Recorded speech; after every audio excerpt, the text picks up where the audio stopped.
السلام علیکم پیارے بچوں، میں ہوں آپ کی آپی اور آج میں آپ کو ایک انٹرسٹنگ سٹوری سناؤں گی۔ ایک دفعہ کی بات ہے، پہاڑوں کے نزدیک ایک خوبصورت وادی تھی جہاں استاد صاحب بچوں کو لے کر پکنک منانے کے لیے گئے تھے۔ تمام بچے بہت ہی زیادہ خوش تھے اور پکنک کا مزہ لے رہے تھے۔ تمام بچے مختلف قسم کے پکوان بنوا کر لائے ہوئے تھے، جیسے کہ بریانی، کباب اور کھیر وغیرہ۔ جواد اور سعد کی امی جان نے انہیں کھیر بنا کر دی تھی۔ پکنک کے دوران جب سعد کو پتہ چلا کہ جواد بھی کھیر لایا ہے تو اس نے ایک منصوبہ بنایا کہ جواد کو کیسے پریشان کیا جائے۔ سعد اپنے دوستوں کے ساتھ بس میں گیا اور کھیر کا ڈبہ نکالا اور تینوں مل کر بیٹھ کر کھانے لگے۔ تینوں دوست کھیر کھا کر بس سے باہر آئے اور انہوں نے کھیر کا ڈبہ پھینک دیا، پھر جا کر باقی بچوں کے ساتھ کھیلنے لگے۔ کچھ دیر بعد ٹیچر نے فیصلہ کیا کہ اب کھانا کھا لیا جائے۔ پھر بچوں نے زمین پر چادریں بچھائیں اور اپنے اپنے کھانے کے بیگ کھولنے لگے۔ اس وقت سعد کی نظریں جواد پر لگی ہوئی تھیں۔ اس دوران وہ اپنا کھانا بھی نکالنے جا رہا تھا، اچانک وہ زور سے چلایا، مس مس، کسی نے میری کھیر کا ڈبہ نکال لیا ہے، وہ میرے بیگ میں نہیں ہے۔ اس خبر سے مس بیچاری پریشان ہو گئی۔ سب بچے حیرانی سے سعد کو دیکھ رہے تھے۔ مس اس لیے پریشان ہو گئی تھی کہ اس طرح کی چوری سے کبھی اس کا واسطہ ہی نہیں پڑا تھا۔ انہوں نے تو بچوں کو ہمیشہ یہی تلقین کی تھی کہ کسی کی پینسل چرانا بھی ایک بہت بری حرکت ہے۔ مس نے سعد سے کہا، سعد، کہیں ایسا تو نہیں تم اپنی کھیر کا ڈبہ گھر ہی بھول آئے ہو؟ سعد نے کہا، نہیں مس، میری امی نے میرے سامنے ساری چیزیں میرے بیگ میں رکھی تھی، میں نے اسے چکھ کر بھی دیکھا تھا، امی نے اس میں ڈھیر سارے بادام اور پستے بھی ڈالے تھے۔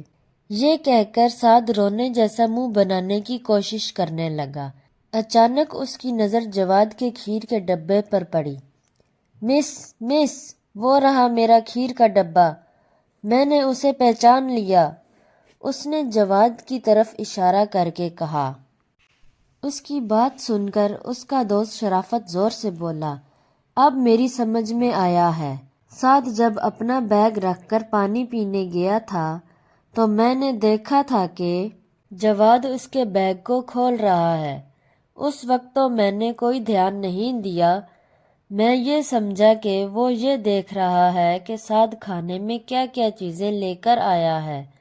مجھے کیا پتا تھا کہ وہ اس کا کھیر کا ڈبہ چوری کر رہا ہے، پتا ہوتا تو میں کبھی بھی اسے چرانے نہیں دیتا۔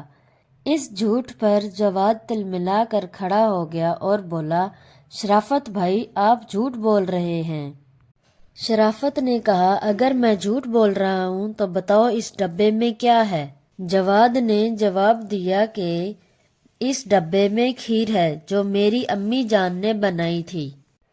ابھی اس بات پر بحث چل ہی رہی تھی کہ استاد صاحب نے کہا کہ میں ابھی معلوم کرتا ہوں کہ یہ کھیر کا ڈبہ کس کا ہے۔ استاد صاحب نے جواد کی امی کو فون ملایا اور انہیں سارا ماجرا بتایا۔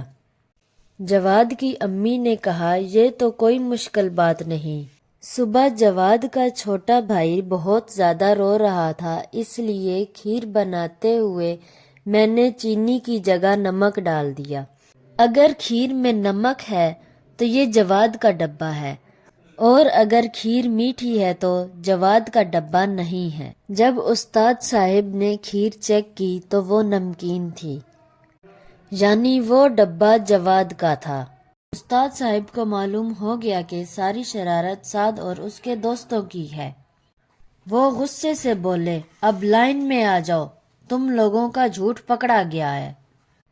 سعد کے دوست بولے، سر ہمیں معاف کر دیں، یہ سب سعد نے بولا تھا کہ جواد پر الزام لگایا جائے۔ سعد نے استاد صاحب سے معافی مانگی، ان سب نے جواد سے بھی معافی مانگی۔